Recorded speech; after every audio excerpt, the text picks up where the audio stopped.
കാട് കാണാൻ പോയ നമ്മളെ കഴിഞ്ഞ ജന്മത്തിലെ ബന്ധുക്കളാണോ ശത്രുക്കളാണോ എന്നറിയില്ല ഒരു കൂട്ടം കൊതുകുകൾ ആക്രമിക്കാൻ വന്നിട്ടുണ്ടായിരുന്നു.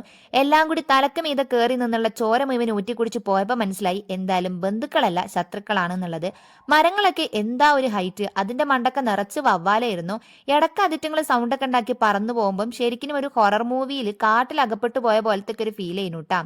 ഇത് കഴിഞ്ഞിട്ട് നമ്മൾ പോയതൊരു ഇല്ലിക്കാട് പോലത്തെ ഒരു ഭാഗത്തായിരുന്നു. ശരിക്കും കാണാൻ നല്ല രസമുണ്ടായിരുന്നു. ആ ഒരു ഇല്ലി മുഴുവനും ആർച്ചൊക്കെ പോലെ കവാടം പോലെയൊക്കെ ആയിട്ടുണ്ടായിരുന്നു. ഇതിൽ കൂടെ നടക്കുമ്പം എൻ്റെ മനസ്സിൽ മുഴുവൻ ചോദ്യങ്ങളായിരുന്നു. ഇതിന്റെ താഴ്ഭാഗത്താണ് നമ്മുടെ കോളനി വരുന്നത്. ഇതിലുള്ള ആളുകൾ എത്ര ദൂരം നടന്നിട്ടാ ടൗണിൽ പോകുന്നത്? ചിലർ ചെരുപ്പ് പോലും ഇടാറില്ല. ഒരു അത്യാവശ്യം വന്നാൽ ഇവരെങ്ങനെ പെട്ടെന്ന് ടൗണിലോട്ട് എത്തും? ഇവിടെ ഒരു കടയോ കുറേ വീടുകളോ ഒന്നും ബാക്കിയില്ല.